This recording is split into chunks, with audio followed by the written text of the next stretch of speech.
Well, as much as I hate to do it, bus 147 will be listed for sale, and this is kind of my walk around showing you the condition of the bus. This is a 2004 Bluebird International 3800 with a DT466E and Allison MD3060 push button transmission. So the reason I'm selling this is only because insurance doubled on me and I can't get it any lower.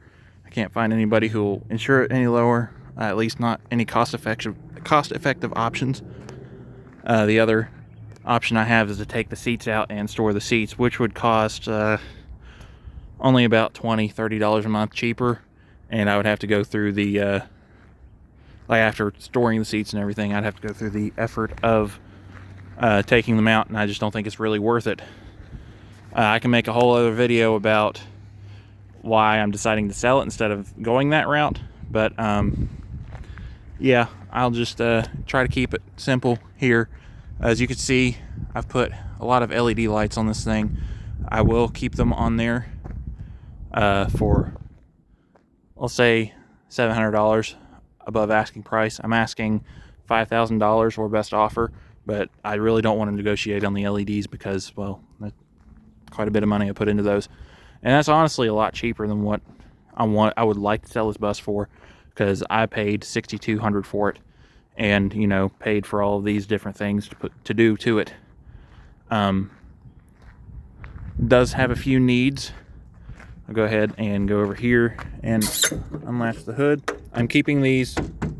Those are staying with me. Those came off of one of my older buses, and I'm keeping them. But it does need tires, which is going to probably be the most expensive thing this thing needs. It needs all 6 tires, because they put old tires on it when I bought it, and I planned on putting tires on it. I just haven't gotten the money to do it yet. So,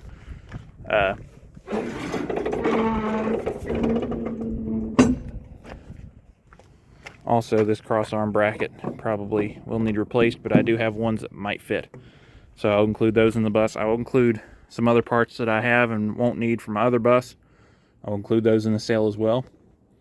But this last time I was out here, I opened the hood and these little cables here broke. It's still got cables to hold the bus hood up. I'm not exactly sure what had these extra cables for, but it looks like that one on that side was also broken. So I'm not exactly sure what happened there, but since those broke, this hood latch has been working. So, and the hood's been opening just a little farther, so I really don't see any issue with it. But as far as needs up under here, we'll start the engine here in a little bit, but as far as what it needs under here, both alternator wires to the starter, which is this wire right here and this wire right here, will need replaced because this one had worn in a couple spots here. I covered them with electrical tape temporarily, and this one just had no insulation between the plug and the wire, so it needs replaced. These basically go up over the motor and kind of behind it down to the starter. Shouldn't be too expensive, a couple $100 to get that all done. You can probably get the wiring and the connectors at Napa. I'm not sure where you'd have to go. That'd be a local business sort of thing, or maybe Napa would do it. I'm not sure, but my local Napa will not, as far as connecting those ends and the wires. So over here, it needs 2 things that I can think of right off the top of my head. This seal right here is leaking, but I put power steering fluid in it like a year ago, and it's been fine ever since. Also, right in here, I think it is this fuel line right here is leaking a little bit. Just an O-ring in there needs replaced, I'm pretty sure. Might as well go ahead and do the fuel filter, which is right there. Might as well go ahead and do that at the same time, because you have to prime the fuel system whenever you replace all that, because it's going to lose all of its prime getting air in the system. So I think that's all it really needs up under the hood. Like I said, it's going to need tires all the way around. These are a little low. They put old tires on it. Oh, it also needs shocks, both front shocks, but you can get those pretty cheap. Not too hard to do. Just a bolt on the bottom and a bolt on the top. But yeah, it's going to need tires all the way around, which is probably going to be the most expensive thing it needs, and you can find cheaper ways to do that too. So you can get used tires, perfectly good used tires, and save you some money there.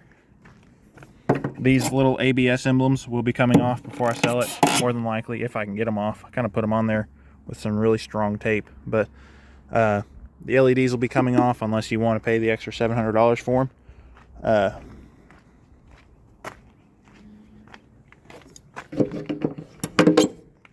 It's also got door locks for both the front and rear doors, so that's convenient whenever you need it. I normally don't use them because I don't keep anything in here that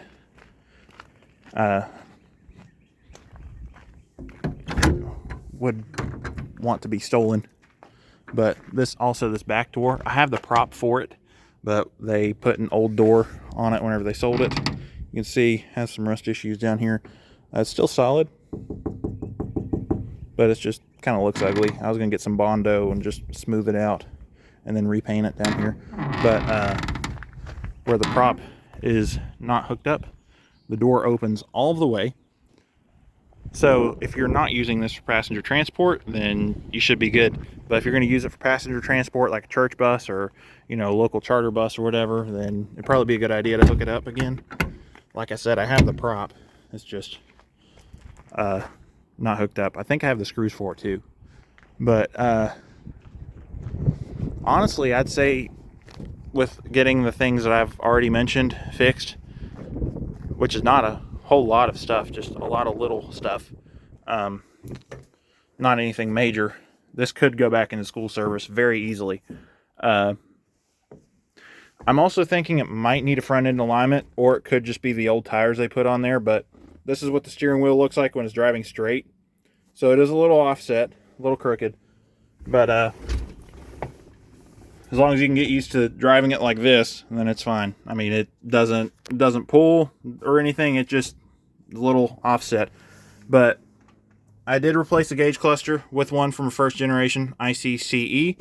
I put LED bulbs in it, and they don't all work, but all of the gauges, all the backlit bulbs for the gauges work. I know the turn signal on this side does not work. The indicator does not work. The turn signal does, just the indicator doesn't. So I'm not exactly sure what other, like, check engine lights or whatever don't work. So what I was going to do whenever I had time was take this all back out and get a pin that has, I guess it'd be ink, but it, or like a paint pen, I guess, but it has, it's conductive. So I was going to basically cover the connections there and see if I could put the bulbs back in and make it work again. But I just hadn't gotten around to it. But as you can see, here's the MD3060 heavy duty transmission. You see these transmissions a lot in like the flatbeds around this size, the medium duties. The ones that like haul the forklifts and stuff for Lowe's and Home Depot. A lot of those have these heavier duty transmissions in them. This bus really didn't need a heavy duty transmission, but it's good that it has it because it's not working as hard. So basically that transmission probably lasts you forever. I talked to the mechanic at Wood County soon after I bought this, and I got the kind of transmission fluid they use, the kind of coolant they use, and I'll include all of that information with the sale of the bus. Like I said, I'm asking $5,000 for it, so please don't leave any comments asking me how much I'm asking for it. Just watch the video. Anyways, it's got 2 wiper switches, so we'll go ahead and start it up, actually. Show you that it works, that it runs.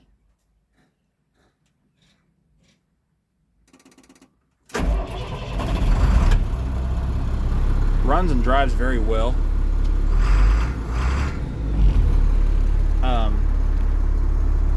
Here's all the switches. This bus was kind of, aside from the engine and transmission and the white roof, pretty bare as far as the spec goes. It's very cheaply optioned. It's got mirror heat and it's only momentary. So like my other bus, you flip it and it stays up, but this one doesn't. It's got 2 driver's fans, one right here and one right there. It's got the Avia style oval mirrors for the body. Got the, I think those are called fisheye or something, Hawkeye mirrors for the front, the crossover mirrors.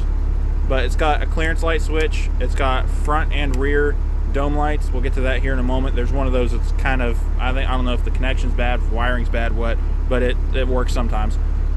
It's strobe light does not work. Needs a new strobe light, I assume. I think it used to work, but it doesn't anymore. Master switch for the heaters. It's basically your noise kill switch.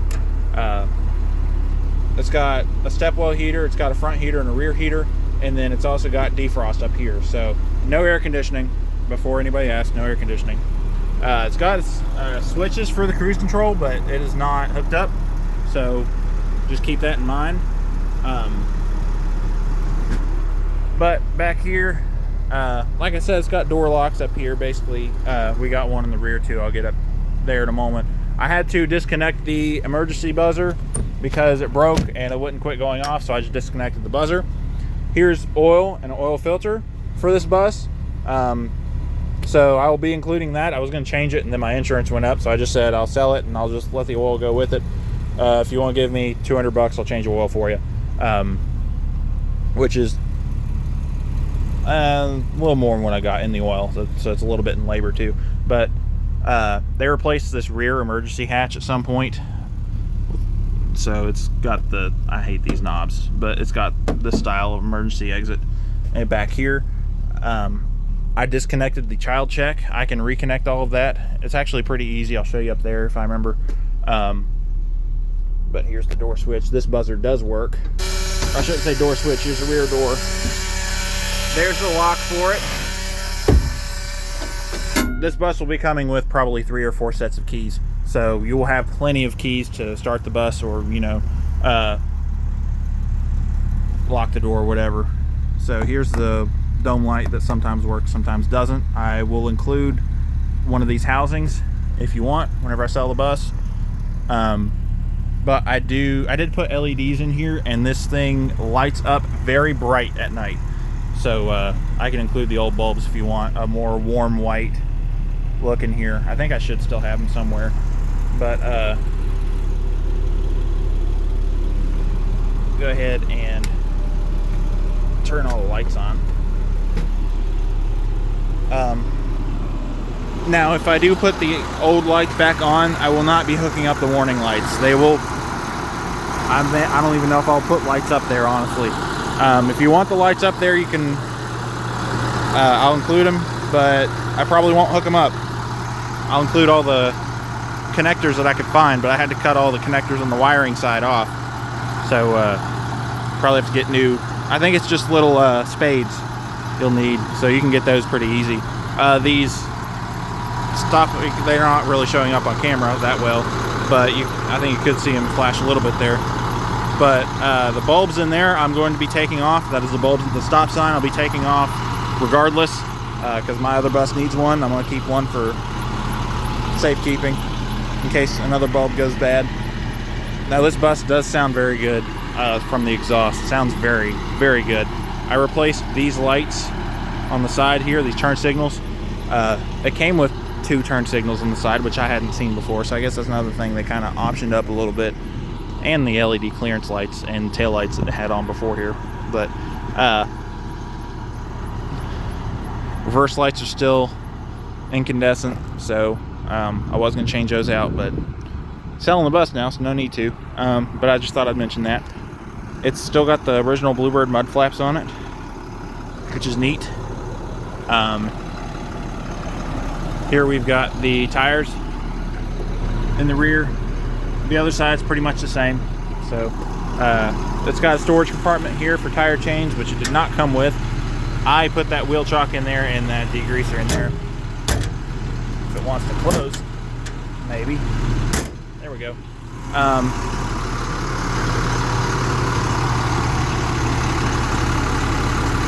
Let's see, get in here. We'll do a little drive around the lot here, I guess. Show you that it backs up and everything. But L060819, that's what you type into Bluebird Vantage if you want to get wiring schematics or basic build information on the bus. Here's this. The VIN is in the bottom corner there. 1 Hotel Victor, Bravo Bravo, Alpha Alpha Nicholas 24 Hotel 619557. So if you need that for insurance purposes or whatever, get a quote. There you go. If you're going to be registering this in the state of West Virginia, the inspection is very much expired, but I've not had anybody get on to me about that yet.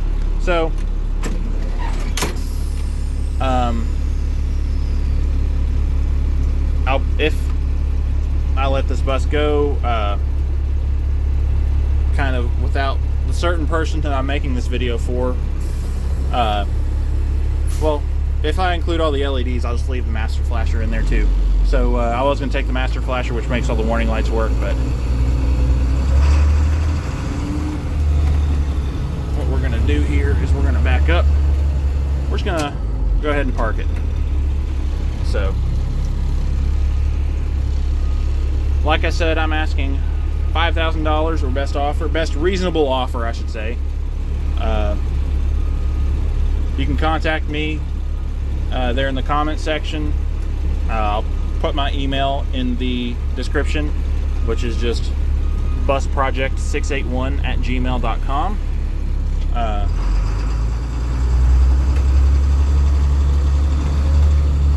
But I hate to let it go. Very good bus, very good shape, just some little issues that need fixed. And like I said, any parts that I have,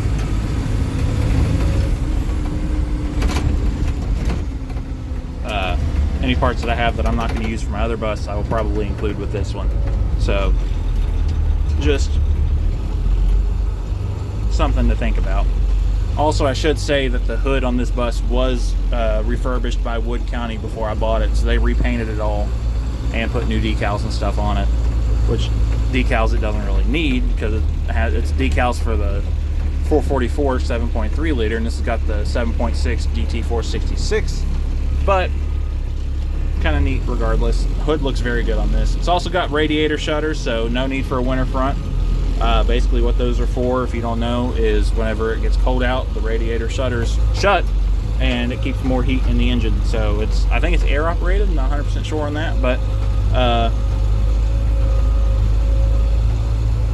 just something to mention.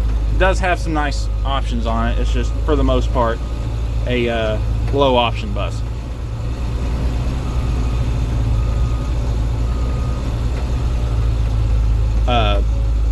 Don't know if I mentioned this earlier. This is the second time I'm filming this, but it does have a fuel tank leak. I don't know if it can be patched or not. I haven't dropped the tank to really see, but we'll get out here. And this is over the course of like a year. This is not just a couple days or whatever. This leaked since I've had it pretty much. So it looks a lot worse than it is. But I normally park this bus a little bit more forward. But you can see that all diesel fuel that's leaked out of it. It is somewhere around here on the back of the tank. From what I can tell, somewhere back here, about between a quarter and a half tank. So I normally keep this bus around a quarter tank, but whenever you pick it up and take it home, I just want to mention that it does have a fuel leak, so just keep that in mind. Depending on how far you're driving it, if you're just driving it 20 minutes down the road, I just put like 10 bucks in it. If you're driving it across the country, then you know, you can fill it up, probably be fine, but will leak a little bit still. It's a very slow leak, but it does drip. It is noticeable. So I don't know if it can be patched or not, but it's just something I didn't have the time to get to. So anyways, $5,000, $5,700 if you want all the LEDs on it, but which is still a pretty decent deal on that as far as all these lights are concerned. The warning lights would probably be $1,000 plus brand new alone, so tail lights be probably $700 ish, and the front turn signals and the LED headlights and the turn signals on the hood up there, the bulbs were 20 bucks. The headlights were 100, so or the headlights were 80, so 100 total. But yeah, $5,700 or best offer. USA buyers only. I do not want to sell to somebody that will not register this bus in the US, because I need to get it out of my name. So anyways, that'll be it. Thanks for watching. Remember, AdamRoss681@gmail.com or busproject681@gmail.com. The bus is located in Barbersville, West Virginia. So 25504 is the zip code there. So appreciate it. Thanks for watching.